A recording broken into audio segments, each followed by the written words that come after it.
So actually, I'm going to hold this for just 1 second. So I think there's been distributed the 2016 current process benchmark for the last planner system. I hope you've had a chance to look at it.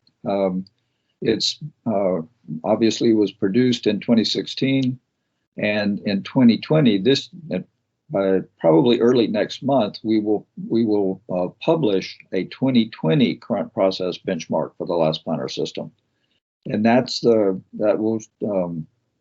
was informed by lots of things going on around the planet, but most directly by five teams of academics and practitioners working on 5 specific changes in the system to make it better, right? And obviously, we want to drink our own lemonade, and that is that we don't believe we've got it all right. We think that it's always possible to improve, and so this is an instance of that principle in action. So, to the overview. So, LPS was created in 1991 in response to a discovery that there was a low workflow reliability between different specialists, whether they were in doing design work or construction work, right? And weekly level was no better than 70%, often much worse. I first realized this in supporting as a consultant the design phase of a paper machine project. I think it was Georgia Pacific, but it's a long time ago now. That would have been in 1991, and so I had never seen that metric before, and I searched around. I had different types of industry meetings, seminars, and I couldn't find anyone that had any data, right? But I started thinking about it, and with help of other people around me, and I came to realize that this is like having, if you think about project managers having gauges on their dashboard, right? So like a plane would have for altimeter, fuel remaining, and so forth. Well, I thought that this was a missing gauge, right? And I finally realized that it was really important because you can't fully understand what the other gauges are telling you if you don't understand workflow. Okay? And if workflow is not very reliable, and that's predictable, right? That's consistent, as I had discovered, then people are eventually going to give up doing detailed planning and preparation for tasks they're not sure they're going to perform, right? And if that happens, everything's going to go to hell. So it just gets worse. So I'm sure that most of you understand this already, but and we'll get to it. I'll come back to this last sentence on the screen as one of the presuppositions underlying the last planner system. And I use the term presupposition, even though it's a long word, but I think it accurately captures. It doesn't mean that we don't. It means that we believe it, right? And in most cases, there's evidence for it. But if you want to persuade somebody else about doing lean or last planner, if they don't accept those presuppositions, then right, it's going to be unlikely that they will. So let's go on. So how was it structured? Okay. Now, what we didn't have a solution in hand. And I say we, primarily that was Greg Howell and myself, but it was many other people with whom I was working. We didn't have a ready-to-hand solution, so we made something up. And what we made up was informed by a combination of things that we thought we knew about how people function in work, in production type situations, right, where you're designing and making something. Right? Could be anything. And also a combination of that with what we were beginning to understand is what we might call the physics of doing that production, that designing and making. And so here's the first. I'll just give you one instance of each. So this is on the side of human behavior. If you can't say no, you can't make a promise. And of course, that begs the question, well, why are we asking people to make promises? You work for me, I tell you what to do, you do it, right? So, but this was probably the most critical challenge for traditional management thinking. Right? And then on the side of production physics, there's this. This is an illustration of a theorem from queuing theory that says that as you increase variability in a system, a production system, where there's a queue waiting to be served, like, and then the processing of those people or tasks in those queues, that as variation increases, your capacity utilization accelerates, right? Or decelerates rather. Okay, so what I've got here is an illustration of three different possible workflow measurements. So percent plan complete, as I called it, PPC. So if your PPC is 50% and you're trying to go at a certain rate to deliver your project, say, let's just express that as a number, 100, right? Days, weeks, right? Then you can determine what your capacity utilization is going to be, right? And as you increase, if you can improve that reliability, you can imagine drawing a line. I could have done this, I suppose, but drawing a line some midway, say, up between faster and slower on the delivery time axis, the vertical axis. And it will intersect the PPC equal 50% somewhere about 70%, right? Okay, so that's your upper limit for capacity utilization. If you, of course, want to go faster, then your capacity utilization is going to go down, right? If you want to go slower, it will go up, right? But if you can improve, if you can reduce that variability that the system is exhibiting, then you can go faster and have better utilization, okay? And capacity utilization is one of two factors that determine labor productivity. So that if you're talking about the capacity of labor, the other one being the output per unit of productive time, okay? But that's probably another whole lecture. Okay, so this is an indication of how we did it. This is an example of its application and the application of what we created, the last planner system, in the design phase of this was an interesting project.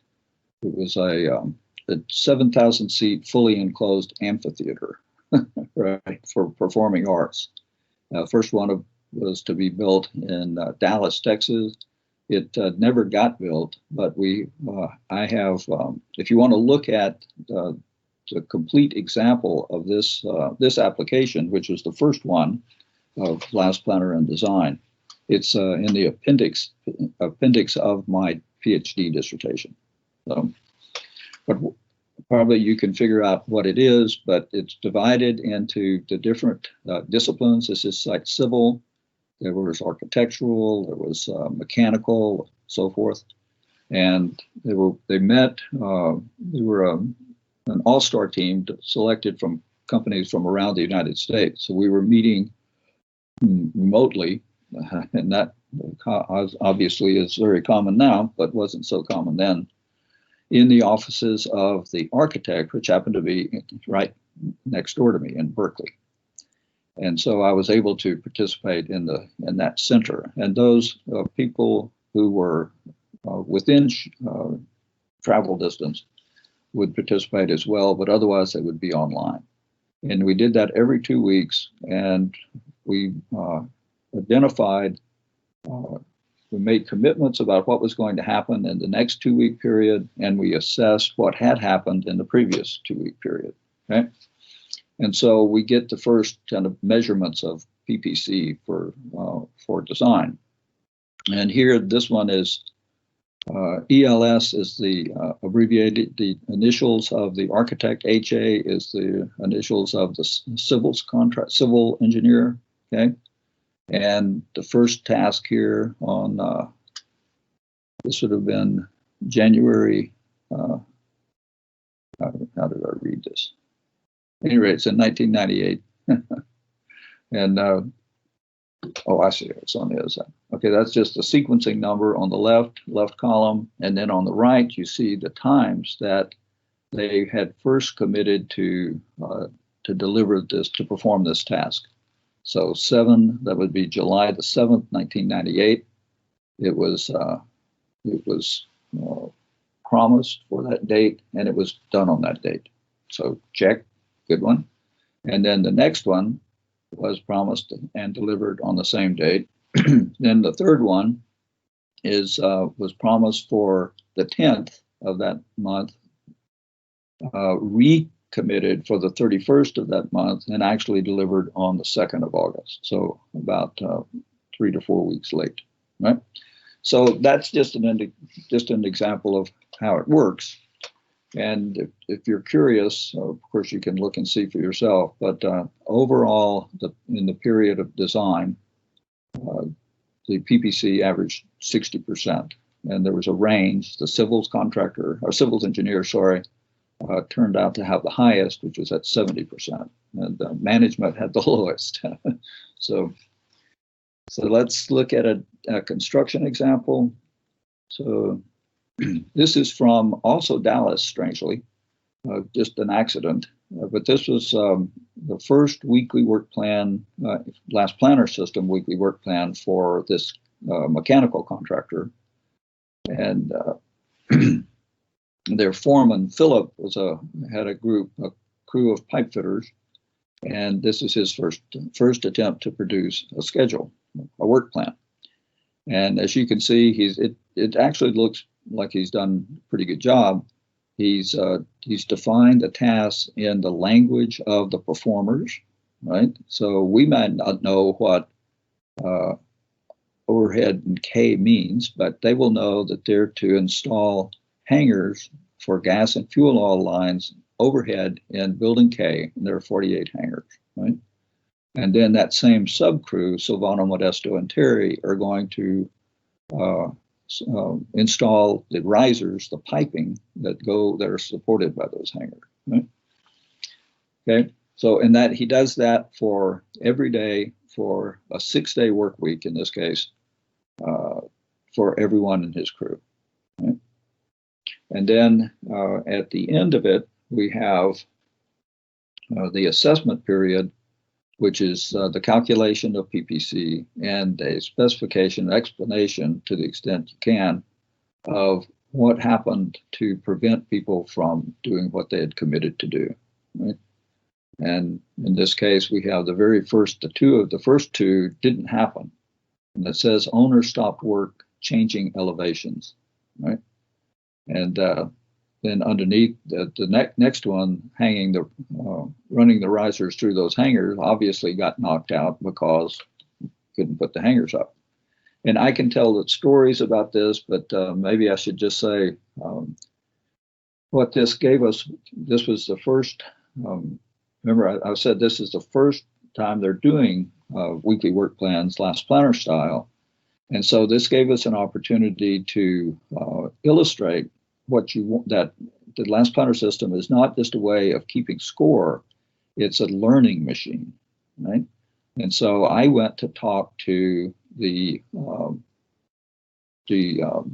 engineering was being done co-located at the site. The thing was under construction, obviously, and it's a wafer fabrication plant for Texas Instruments, by the way. And so I went to talk to the head of engineering, and I said, "Well, when did you decide you were going to make this change?" "Oh, 2 weeks ago." I said, "Well, you didn't tell construction." So those guys had gone up there, had erected scaffolding or had it erected, drug up hydraulic lines and electrical lines and so forth, and in preparation for installing these hangars, which weren't just ordinary clevis hangars. They were, prefabricated hangars. And someone came by and said, "Hey, you guys, don't you know that we changed the elevation of those hangars? We have to refabricate them." And they used some choice words explaining that, why would we be up here on the doing what we're doing if we knew that? And so that allowed it gave us the opportunity to identify that kind of a problem, which it turned out to have been chronic, not happening every day, but often enough, and essentially to fix it, right, by developing agreements between the parties. And the same thing happened with materials being received late and so forth, right? So those are just for those who aren't familiar with the system. If there's any such in the audience, that's gives you a taste of it. Now, I'm going to anticipate a little bit what's going to be talked about next. That is the changes in the system. So previously, this chart wouldn't have had the top ellipse, project execution planning, because last planner had been developed and practiced as a means for managing production, meaning designing and making, right? But not for essentially managing the project, although of course they're highly interdependent. And so the big change in last planner is to extend it to the management, the planning and control of the entire project. So we'll get to that. So I think you all know what's talked about here. I wish I knew who was here, but we'll find out. So if you look at, if you've looked at the current process benchmark from 2016 that was distributed, you will see that we're really trying to understand here what is fundamental about managing project production, right? And so the first thing to be specified is, well, what functions is it intended, is that the system intended to perform or to be used to perform? It obviously doesn't do anything. People do things, right? And I've got highlighted here the two additional functions that will be advertised in the 2020 process benchmark. And that's developing project execution plans with which to assess the risk of achieving project objectives, which informs a go, no-go decision about a project, and setting economic, social, and environmental project objectives for those projects, right? And otherwise, they're the same as they were in 2016 and have been for a very long time. By the way, it was actually, I think I said that, it wasn't developed fully at one time, but over a few years, it came to take the form it had in 2016, but from a starting point of 1991. So the other thing that we put down are these presuppositions, right? And I'm not going to go through all of them. I think there's 17, something like that. And I talked about it before. I think that what we really differ on, or what's in the world of physical sciences, physical sciences, especially natural sciences, there's an understanding that it has moved through over history. Over time, they've moved through different fundamental paradigms, assumptions about the way the world operates, right? and hence affecting how we model that world, the universe, say having the Earth in the center of the universe, which it was for thousands of years until only 400 years ago. It was thought to be because that's what it looks like, right? And so these are essentially paradigms. And if you don't agree with the paradigms, you're probably not going to agree with the system on which which is based on them. So I'm just I've highlighted just one here to share, Involving those who will directly supervise or perform the work being planned results in better plans and greater ability to adapt plans when needed. And so this is a response, if you will, to the idea sometimes people have thought that collaborative planning is useful because it motivates the people who would otherwise not be involved in that collaboration.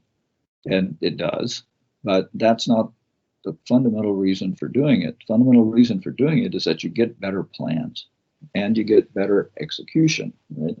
And better flexibility to adapt to things when they change, which they often do. So this is just, oh, here I've got one on each page, I guess. So perfect planning may not be possible, but it is possible to never make the same mistake twice. That's hard. I'm not saying it's easy, but it can be done. Right? But I think that we have given up on the fantasy that you can command the world to do what you want and always win. Right? Variation, here we go. Variation in production systems can be reduced but never eliminated. So buffers are required to absorb that variation and protect targets or project objectives. Okay. So the next big piece, then what I would argue is that from presuppositions and functions, you can deduce principles. And here they are. And again, I will only do state one. Don't start tasks that you should not or cannot complete. Commit to perform only those tasks that are properly defined, sound, sequenced, and sized. Okay? Make and secure reliable promises and speak up immediately should you lose confidence that you can keep your promises, as opposed to waiting as long as possible and hoping someone else speaks up first, which is the more common practice. Right? Okay, so so what I'd like to emphasize right here is that methods, sometimes people really identify the last planner system with the methods used to perform its functions in accordance with those principles. But those methods are just what we've been able to, the whole industry has been able to create. And if something else is better, then you should do it. Right? And I would still say that you call it lean because it's within the lean philosophy, right, which informs these presuppositions. But so it doesn't matter where it originated. For example, there's sometimes people see a conflict between lean and agile, and that there's no conflict. It's just that they came out of different types of work, right? Agile coming out of the software business, and lean coming out of the manufacturing business. Automobiles specifically, but manufacturing material objects. And so it's no wonder that that we can find ways to apply agile methods, right? And that's a good thing. So just a word that don't get caught up in, it's kind of a category error to equate something with its origin in assessing whether it's appropriate for what you do.